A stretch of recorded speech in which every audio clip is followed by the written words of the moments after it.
piernas. Pero uno de los soldados le abrió el costado con una lanza y al instante salió sangre y agua.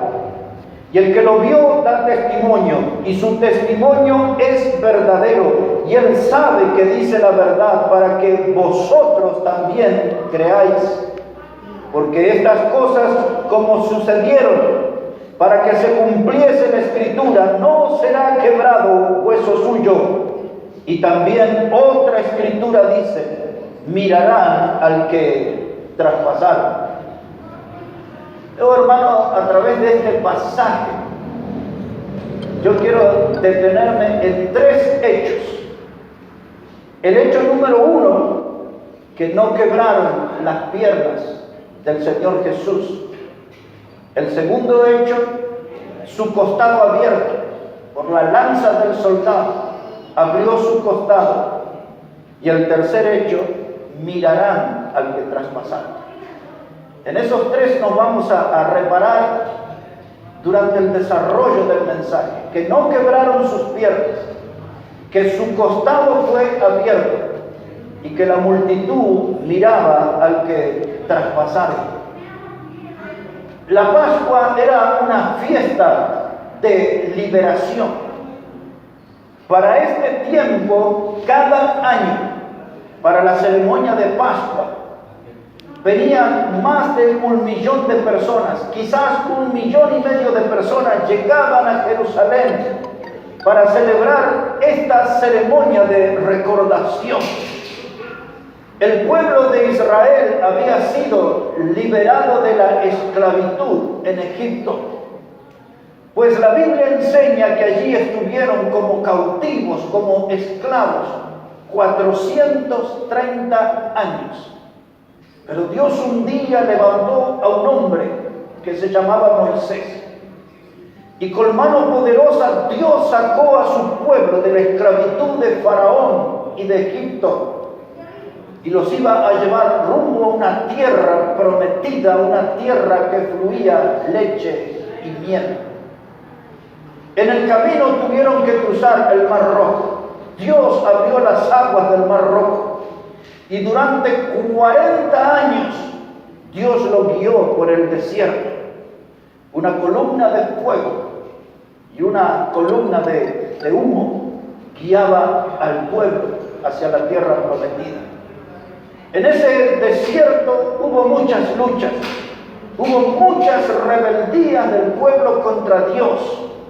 Pero Dios siempre demostró que Él es bueno y le proveyó agua en el desierto para unos 3 millones de judíos, para sus animales.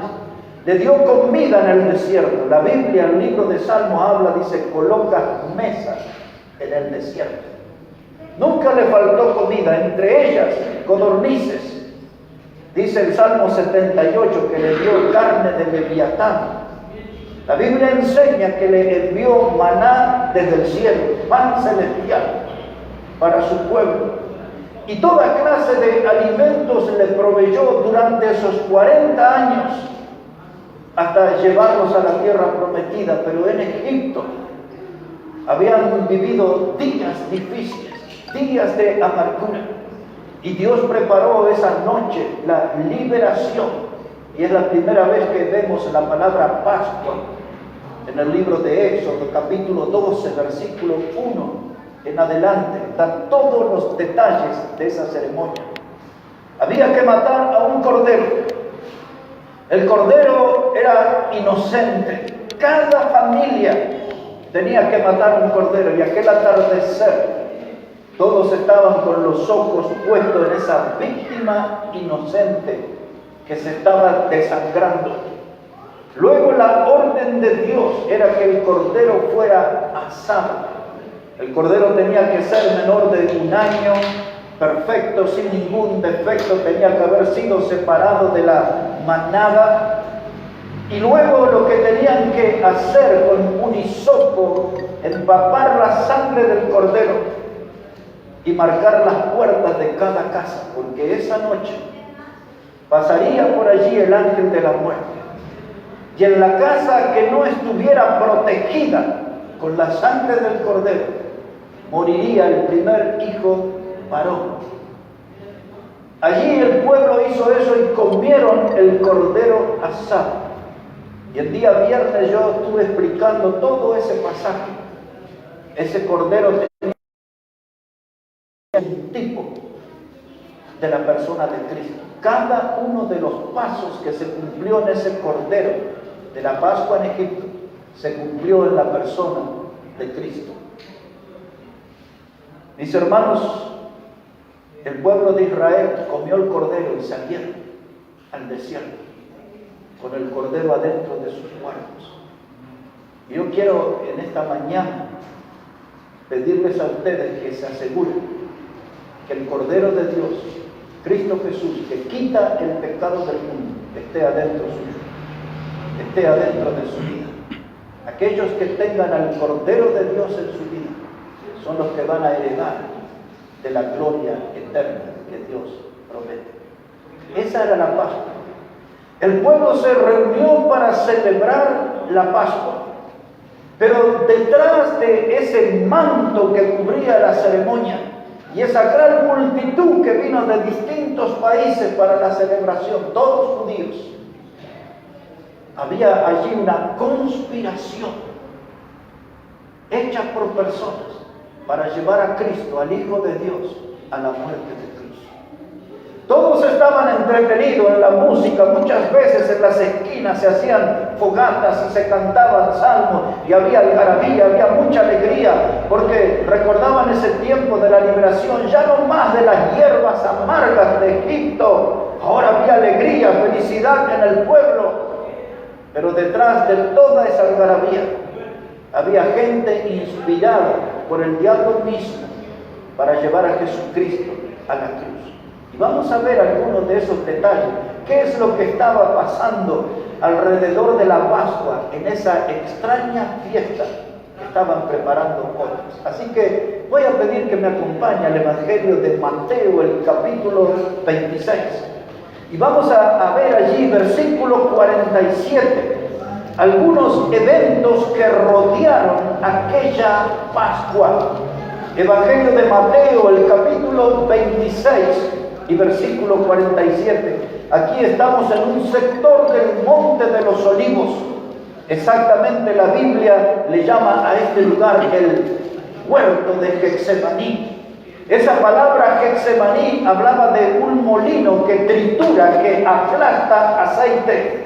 Es eso lo que significaba la palabra Getsemaní, como un molino que tritura las aceitunas para sacarle el aceite. Y allí el Hijo de Dios iba a sufrir, iba a sudar gotas de sangre, orando en una lucha intensa con el diablo mismo, en una lucha intensa, pidiéndole al Padre misericordia y perdón para nuestros pecados. En esa oración Jesús oró por cada uno de nosotros, porque Él siempre supo que un día nosotros íbamos a necesitar de un Salvador. Su oración fue intensa, pero algo pasó allí en ese huerto. Mateo lo explica así, capítulo 26, verso 47. Dice, mientras todavía hablaba, vino Judas, uno de los 12, y con él mucha gente con espadas y palos, de parte de los principales sacerdotes y de los ancianos del pueblo. Y el que le entregaba les había dado señal diciendo, aquel que yo besare, ese es, prendedle. Y enseguida se acercó a Jesús y dijo, salve maestro, y le besó. Aquí está la traición. La traición es algo que duele, es algo que lastima. Aquel que había convivido 3 años y medio con Jesús, que se había sentado a la mesa, que había oído los mejores sermones de la historia humana y que había visto los milagros más grandiosos, fue seducido, ya lo sabemos, por 30 piezas de plata que le dieron los sacerdotes y aquellos que estaban en el poder tramando la muerte de Jesús. Y apareció ahí en el huerto de Getsemaní como con una turba, con una cantidad de maleantes, de malandros que vinieron con palos y espadas para aprender al Hijo de Dios. Y el traidor, el beso que siempre se expresa como un un gesto de ternura, de afecto, de cariño. Este beso tenía un significado diferente. Era el beso de la traición, era el beso dado por el traidor. La gente celebraba la Pascua, pero en otro lado había una fiesta extraña. Era la fiesta donde querían convocar a la muerte al Señor Jesús. Ahí está Judas, el traidor, y lo apresan a Jesús. Y los distintos evangelios lo explican. Cuando usted une toda la historia, primero le llevan a Anás, que era el sacerdote. El yerno de Anás era el sumo sacerdote, que se llamaba Caifás. Caifás después envía a Jesús a Pilato. Pilato estaba enemistado con Herodes, no se podían ni ver. Y Pilato se lo envía a Jesús a Herodes. Jesús está parado frente a Herodes y luego vuelve hacia Pilato. Y en todo ese recorrido, delante del Caifás, la Biblia dice que le dieron puñetazos, le escupieron. Cuando va delante de Pilato, otra vez la golpiza, la corona de espina, la caña golpeándole la cabeza, escupitajos en su rostro y el castigo cruel del látigo. Pero aquí estamos en este detalle. Jesús y el traidor, Judas, el Iscariote. Aquí en Mateo también, mis hermanos, en este capítulo 26, versículo 57. Mateo 26, verso 57. Dice la Escritura: los que prendieron a Jesús le llevaron al sumo sacerdote Caifás, a donde estaban reunidos los escribas y los ancianos. Mas Pedro le seguía de lejos hasta el patio del sumo sacerdote, y entrando se sentó con los alguaciles para ver el fin.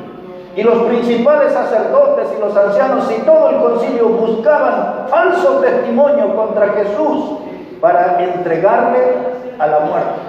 Ahí estaban todos los partícipes de la conspiración. La cosa era llevarlo a la cruz, la cosa era llevarlo a la muerte. La Pascua se celebraba por un lado, el pueblo estaba alegre, estaban de festejo, pero había otra fiesta, una fiesta oscura. Era la fiesta donde estaban planeando la muerte de Jesús. El corazón de los líderes religiosos estaban contentos al verlo apresado. Había alegría en el corazón porque veían más cerca la posibilidad de llevar a la cruz al Hijo de Dios. Mire cómo sigue aquí esta historia en el Evangelio de Mateo, capítulo 27, versículo 15. Aquí hay otro hecho, otro evento más que sucede alrededor de la Pascua. Mateo capítulo 27, versículo 15. Dice: ahora bien, en el día de la fiesta, acostumbraba el gobernador a soltar al pueblo un preso, el que quisiese. Y tenían entonces un preso famoso llamado Barrabás. Y reunidos ellos les dijo Pilato: ¿a quién queréis que os suelte? ¿A Barrabás o a Jesús llamado el Cristo? Porque sabía que por envidia le habían entregado. Y estando él sentado en el tribunal, su mujer le mandó a decir: no tengas nada que ver con ese justo, porque hoy he padecido mucho en sueños por causa de él. Versículo 22, Pilato le dijo: ¿qué pues haré de Jesús llamado el Cristo? Y todos le dijeron: sea crucificado. Y ahí vemos otro acto de maldad del hombre. Le ofrecieron la libertad a Barrabás, o la posibilidad de que Cristo sea liberado. Pilato rápidamente dijo: yo no hallo ningún delito en este hombre. La mujer de Pilato le aconsejó: no tengas nada que ver con este justo, dijo ella, porque he padecido mucho por causa de él en sueños. Tenía cargos en su conciencia de cómo la gente estaba obrando mal acerca de Jesús. Pero la multitud se equivocó ayer como se equivoca en nuestro tiempo. La juventud comenzó a levantar un coro de voces y decía: crucifícale, crucifícale. La multitud pedía la cruz para Jesús. Querían ver al Hijo de Dios en la cruz. Cuando usted lee los otros evangelios, dice que Barrabás era ladrón, y otro de los evangelios dice que era homicida, y la gente prefirió al ladrón y al homicida. no quiso al santo, al puro, no quiso al Hijo de Dios. Ellos gritaron allí en coro: crucifícale, crucifícale, crucifícale. Un evento más alrededor de la Pascua, alrededor de esta fiesta extraña. Mateo 27, versículo 26. Mire cómo dice la palabra, Mateo 27, verso 26. Entonces los soldados del gobernador, 26, disculpe, entonces le soltó a Barrabás, y habiendo azotado a Jesús, le entregó para ser crucificado. Entonces los soldados del gobernador llevaron a Jesús al pretorio y reunieron alrededor de él a toda la compañía, desnudándole. Le echaron encima un manto de escarlata, pusieron sobre su cabeza una corona tejida de espina y una caña en su mano derecha, e hincando la rodilla delante de él, le escarnecían diciendo: salve, rey de los judíos. Y escupiéndole, tomaban la caña y le golpeaban en la cabeza. El verso 26 dice que fue azotado. Eso significa que con el látigo le despedazaron el cuerpo, le hicieron pedazos, porque el castigo era tremendo. La Biblia siempre enseña que esos castigos eran 40 golpes menos uno. Ese era el flagrum, era conocido como el látigo de las 7 colas del gato. Tenía 7 puntas de metal, a veces era de vidrio, de hueso, y cada golpe del látigo arrancaba pedazos de carne. Todo eso está en esta palabra que dice: habiéndolo azotado. Y ahora ese cuerpo que estaba totalmente lacerado, encima le pusieron una corona de espinas y le golpeaban, y esas espinas se introducían en sus sienes, y más sangre preciosa corría por esa frente.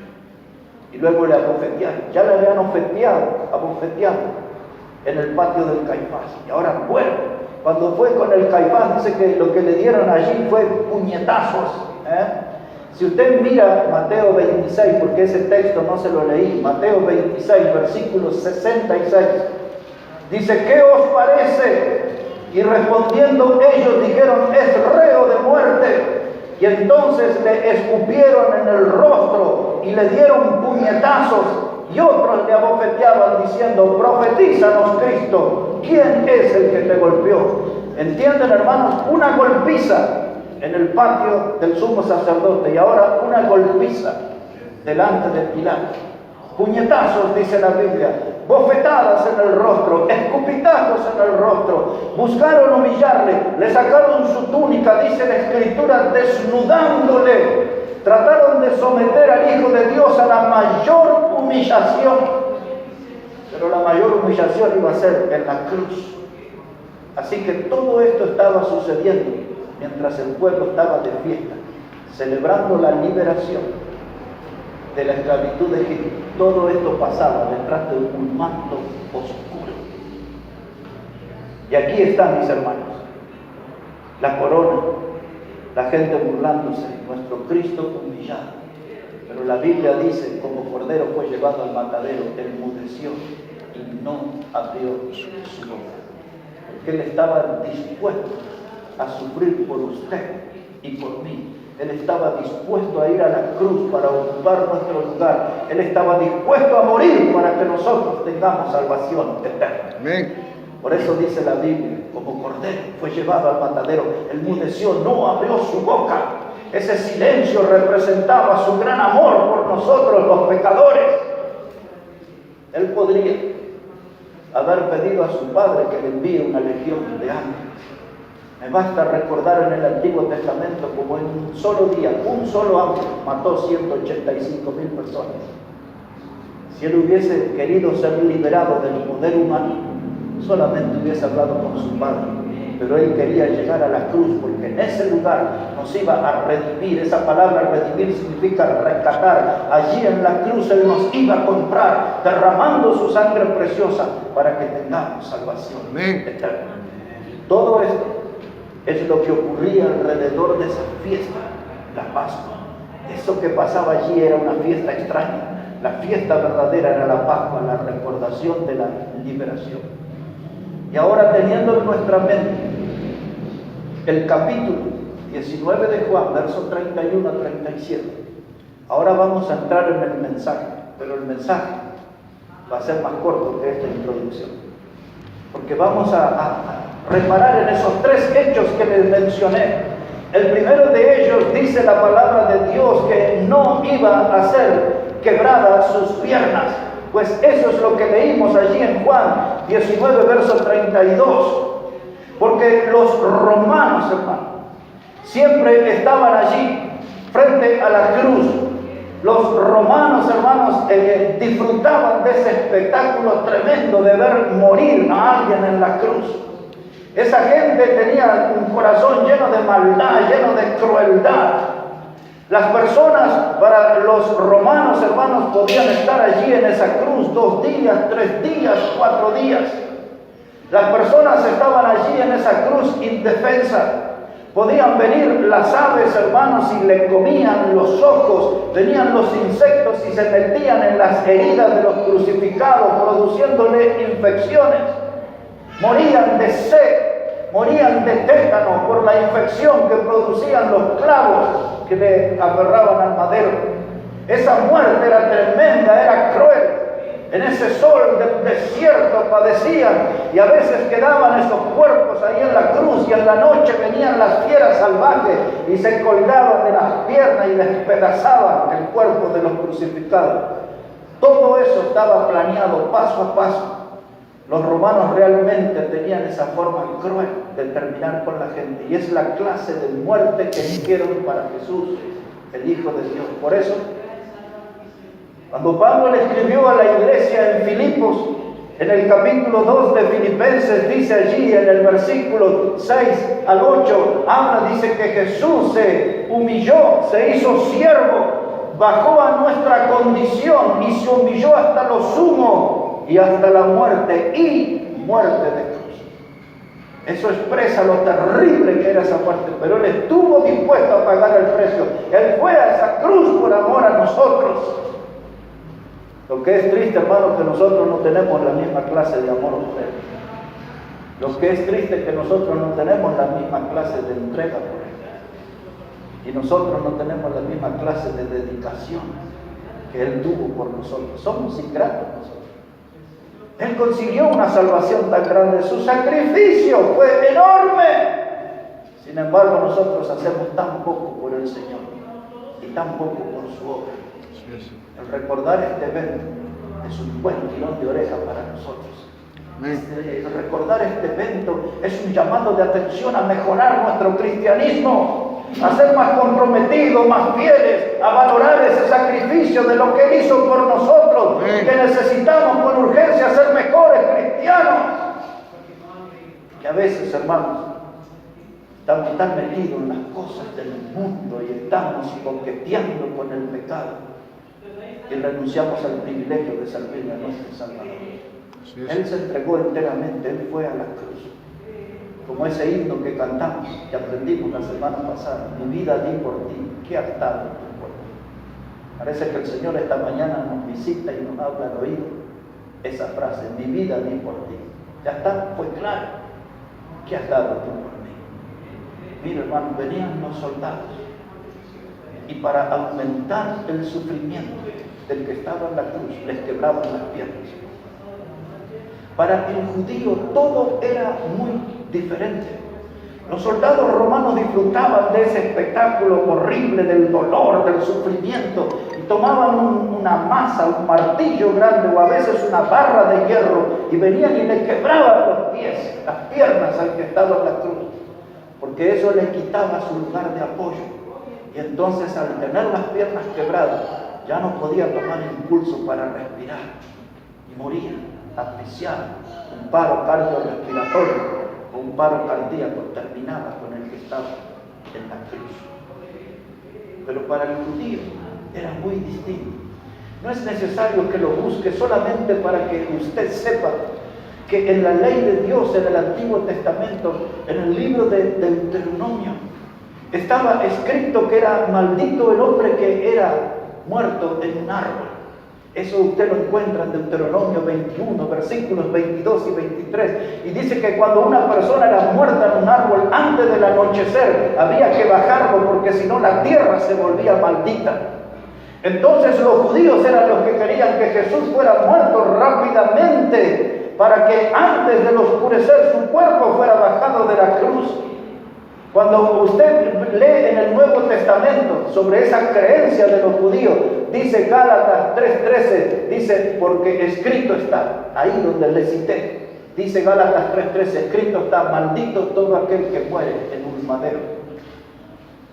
En uno de los himnos que cantamos recién, perfectamente decía, el árbol de la cruz. Esa cruz fue hecha de un árbol. La ley judía decía que era maldito el que era colgado en un árbol. La cruz está hecha de madera de un árbol. Por lo tanto, la intención de llevar a Jesús a la cruz era transformarlo en un ser maldito. Pero Dios lo ofreció como nuestro Salvador. Gloria a Dios por eso. Amén. Dios lo ofreció como nuestro Salvador. Su propio nombre lo indica. Jesús significa Salvador. Cuando el ángel visitó a María, le dijo, pondrá su nombre Jesús porque Él salvará a su pueblo del pecado. ¡Qué maravilla! Jesús, nuestro Salvador, ahí está, en la cruz. Dice la Biblia, en una profecía que Dios nos dio a través de David, en el Salmo 22 y el verso 16 y 17, dice que horadaron las manos y sus pies. Esa palabra horadaron significa que Él no fue atado a la cruz, Él fue clavado. Horadaron, lo clavaron en sus manos y en sus pies a la cruz. Y dice allí David, dice, contar puedo todos mis huesos. Es decir, que no iban a poder quebrar sus huesos, pero vino el soldado romano y vio a uno de los ladrones allí y le quebró las piernas. Y fue al otro ladrón y le quebró las piernas. Y cuando vino a Jesús, no podía aumentar su sufrimiento porque ya estaba muerto. Y ese pasaje que hemos leído de Juan nos permite ver que estaban las dos cruces con los ladrones al frente y la cruz del Señor un poco más hacia atrás. En el centro, pero más hacia atrás. Fueron quebradas las piernas de los ladrones, pero las piernas del Señor no, porque se debía cumplir la Escritura, contar puedo todo mis huesos. Allí está nuestro primer hecho. El segundo hecho, un costado abierto. Cuando el soldado romano vio que Jesús había muerto en un acto de enojo, de furia, de bronca, si usted quiere, puso la lanza desde el vientre hasta el corazón. Por eso salió sangre y agua. Esa es la evidencia que la lanza llegó hasta el corazón del Señor. Pero también eso es la evidencia que en esa cruz Jesús, por usted y por mí, derramó hasta su última gota de sangre. Amén. Fue una entrega total, fue una entrega sin reserva. Y otra vez el himno me persigue. Mi vida di por ti. ¿Qué dejas tú por mí? ¿Qué dejas tú por mí? Pero eso estaba profetizado. Y le voy a llevar un momento al libro de Zacarías en el Antiguo Testamento. Si puede ir conmigo allí un momento en Zacarías, el capítulo 13 y el versículo 1. Zacarías, el capítulo 13 y el versículo 1. Y allí vamos a ver que lo que sucedió en la cruz ya estaba profetizado largo tiempo atrás. Dice Zacarías capítulo 13 versículo 1: en aquel tiempo habrá un manantial abierto para la casa de David y para los habitantes de Jerusalén, para la purificación del pecado y de la inmundicia. Un costado abierto. Zacarías se lo presenta ese costado como un manantial que fluía sangre y que fluía agua. En el Antiguo Testamento los leprosos, los que tenían su cuerpo contaminado, el cuerpo era limpiado con sangre y con agua. El agua viva, el agua de la palabra de Dios que nos limpia a nosotros de todo pecado. Con esa brutalidad que el soldado romano puso la lanza en el cuerpo de Jesús, ellos estaban tan acostumbrados a dominar el mundo a través del hierro, de la espada y de las lanzas, y usaron esa crueldad sin piedad. Metió la lanza en el cuerpo de Jesús, pero de esa herida de su costado también iba a ser una identidad para Jesús. ¿Se acuerdan? Cuando Cristo aparece resucitado en aquella casa que estaban los discípulos, ¿cuál era la identidad de Jesús? El incrédulo Tomás dijo: si no viera el agujero de los clavos en mi mano y el costado abierto. Es la identidad de que es Cristo. Cristo, mis hermanos, murió en esa cruz y allí en ese costado abierto se volvió en un manantial. Esa sangre preciosa es un manantial que fluye para alcanzar la humanidad. Uno de nuestros himnos del himnario bautista habla allí de la sangre de Manuel, de la sangre de Dios con nosotros que fue derramada en esa cruz, en ese costado abierto, en ese manantial abierto, como dijo Zacarías, salió sangre preciosa que tiene poder para limpiar el pecado de toda la humanidad. Ese costado abierto es un manantial de bendición. Ese costado abierto es un manantial de salvación para el hombre. Oh, benditos aquellos que pueden limpiar sus pecados en esa sangre preciosa que salió por ese manantial. Precioso es el raudal que limpia todo mal. No hay otro manantial. ¿Cómo sigue? Solo de Jesús, la sangre. Amén. Ahí está el manantial. Ahí está ese manantial de sangre. Ese manantial es una fuente purificadora. Ese manantial es una fuente limpiadora, mis hermanos. Ese manantial demuestra que hay perdón de pecados y hay salvación para el pecador. Todos vieron en aquel día ese costado abierto. El mundo de nuestros días necesita ver que ese manantial todavía fluye sangre preciosa, que puede perdonar, que puede limpiar y que puede salvar.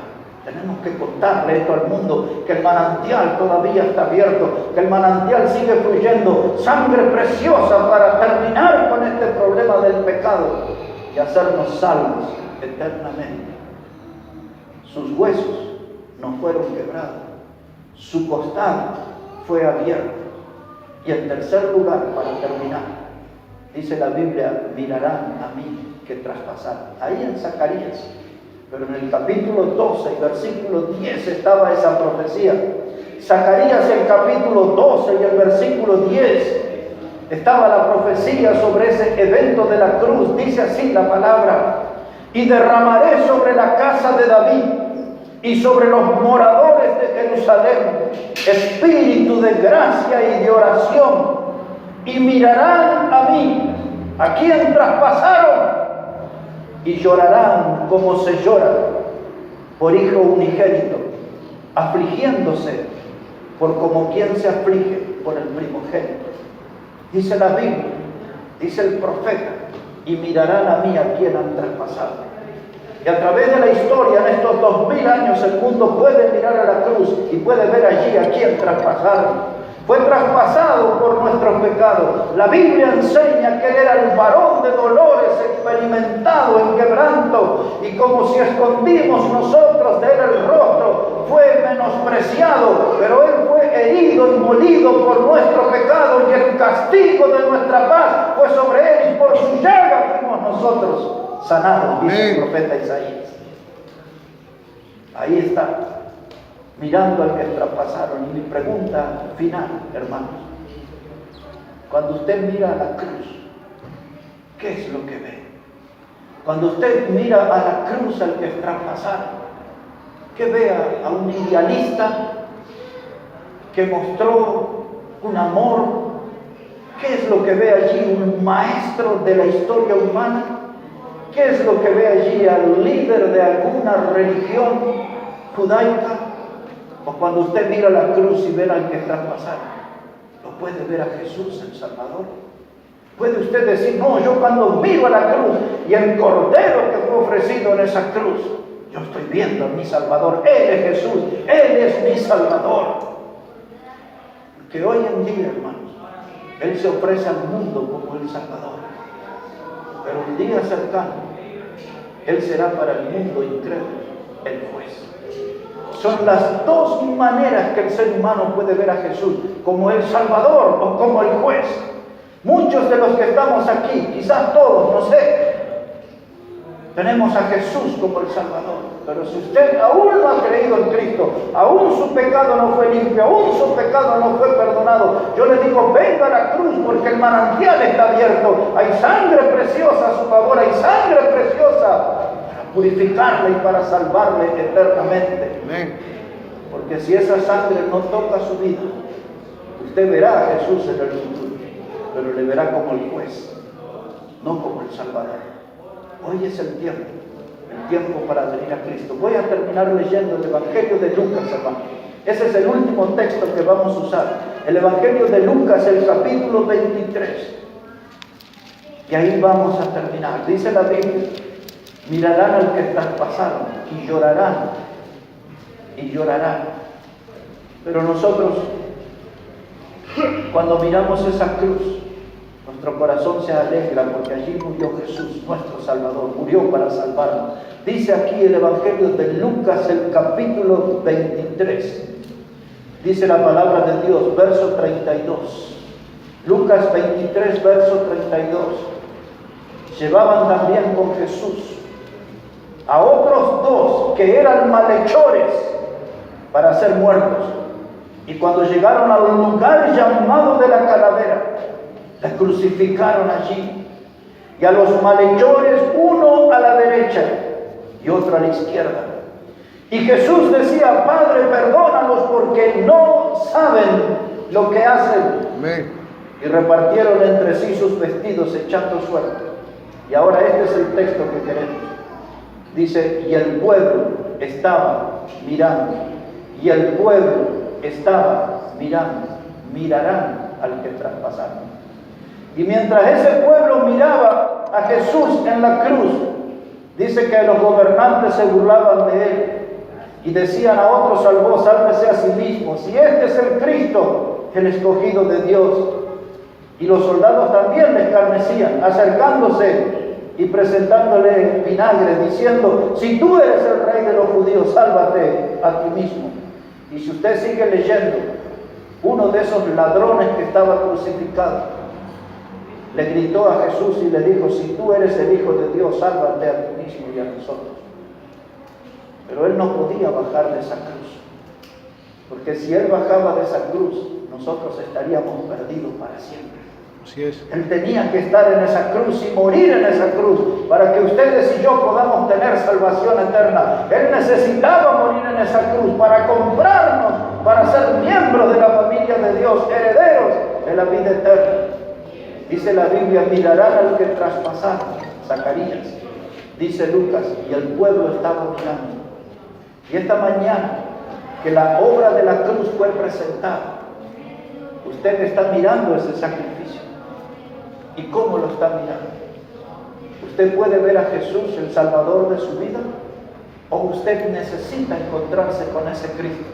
Usted necesita encontrarse con Él en esta mañana. Necesita no sumarse a ese coro que gritaba, crucifícale, crucifícale. Usted súmese al coro que grita, Jesús, sálvame, sálvame. Usted necesita ser salvo por Él. Yo espero que en esa mirada de fe, dice uno de nuestros cantos, una mirada de fe es lo que puede salvar al pecador. Amén. Si tú vienes a Cristo Jesús, Él te perdonará, porque una mirada de fe es lo que te puede salvar. Busque a Cristo en esta mañana, venga a Él. El manantial está abierto, hay sangre preciosa para limpiar su pecado y para darles una salvación eterna. Vamos a hablar con Dios, vamos a orar al Señor.